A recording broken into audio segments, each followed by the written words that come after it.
Hi friends, welcome back to Madhigam. நம்மளோட சேனல்ல இன்னைக்கு வந்து குக்கிங் vlog சீரிஸ் நம்பர் 2 தான் பார்க்க போறீங்க.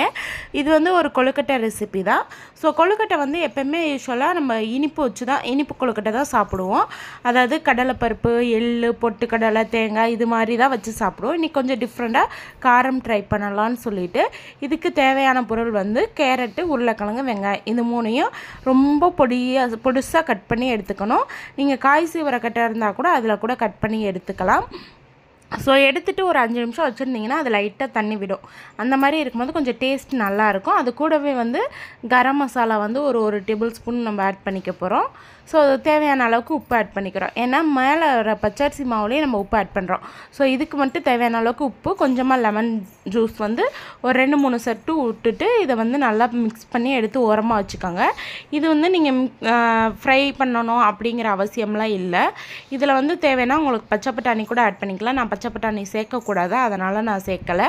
ஸோ பச்சரிசி மாவு வந்து நம்ம வீட்டில் அரைச்சி வச்சுருக்கிறது சரி, கொழுக்கட்டை மாவை எடுத்துக்கலாம். நீங்கள் அதில் கொஞ்சம் தேவையான அளவுக்கு உப்பு ஆட் பண்ணிவிட்டு சுடுதண்ணி நல்லா காய வச்சு அதை கொஞ்சம் கொஞ்சமாக தெளித்து நல்லா பிணைஞ்சிக்கோங்க. ஸோ அடுப்பில் வச்சுமே நீங்கள் வந்து பச்சரிசி மாவை கிளறி எடுத்துக்கிட்டிங்கன்னா இதை விடவே சாஃப்டாக இருக்கும். நான் வந்து இப்போ தான் அரைச்ச மாவுங்கிறதுனால கொஞ்சம் ஈரப்பசை இருக்குதுன்னு சொல்லிட்டு இப்படி பண்ணிக்கிட்டேன். அதாவது சுடுதண்ணி லைட்டாக தெளித்து நம்ம வந்து பிணைஞ்சதுக்கப்புறம் அதை லைட்டாக எண்ணெய் தொட்டு நல்லா உருட்டிட்டு கொழுக்கட்டை மாதிரி சேஃப்காக நல்லா ரவுண்டாக கையில் வச்சு தட்டினீங்கன்னா எண்ணெய் இருக்கனால ஒட்டாமல் வரும். அதில் சென்டராக வந்து இந்த நம்ம செஞ்சு வச்சுருக்க அந்த கேரட், உருளைக்கிழங்கு பூரணத்தை எடுத்து சென்டராக நம்ம வச்சு மடிச்சுக்கலாம். மடிக்கும் போது வெளியெல்லாம் வராத மாதிரி பார்த்துக்கோங்க, இல்லைன்னா அந்த கலர் வந்து மாறிடும். ஸோ வெளியே வராமல் நீங்கள் வந்து அதை மடித்து எடுத்துகிட்டு இட்லி பானையில் வச்சு வேக வச்சுக்கலாம். நான் இப்போ செஞ்ச அளவுக்கு வந்து கிட்டத்தட்ட ஒரு 6 கொழுக்கட்டை வந்துருந்துச்சு.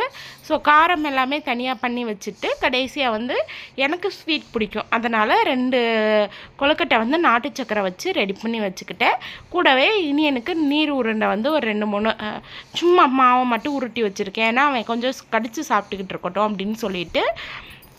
இது எல்லாமே என்னோடய சாய்ஸ் தான். இது எல்லாத்தையும் சேர்த்து இட்லி பானையில் வேக வச்சு ஒரு 10 நிமிஷம் வேக வச்சிங்கனாவே போதும், நம்மளுக்கு சாஃப்டாக கிடைக்கும்.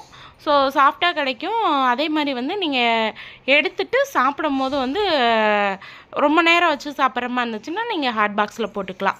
ஸோ 10 நிமிஷம் கழித்து பார்த்திங்கன்னா நல்லா வெந்திருக்கும். அதை எடுத்து வேறு ஒரு பிளேட்டில் மாற்றிக்கிறேன். இது கொஞ்சம் டிஃப்ரெண்ட்டாக தான் இருக்கும். எப்போயுமே இனிப்பாக சாப்பிட்டு பழகினவங்களுக்கு ஒரு சேஞ்ச் வேணும்னு நினச்சிங்கன்னா கண்டிப்பாக அதை நீங்கள் ட்ரை பண்ணி பாருங்கள். ரொம்பவே டேஸ்ட்டாக இருந்துச்சு. சமோசா ஃபீல் கொடுத்துச்சு, ஆனால் கொஞ்சம் நல்லா இருந்துச்சு. சமோசா வந்து நம்ம எண்ணெயில் பொரிப்போம், அதுக்கு பதிலாக இது வந்து வேக வச்சு எடுக்கனால ஹெல்த் வைஸும் நம்மளுக்கு நல்லாயிருக்கும்.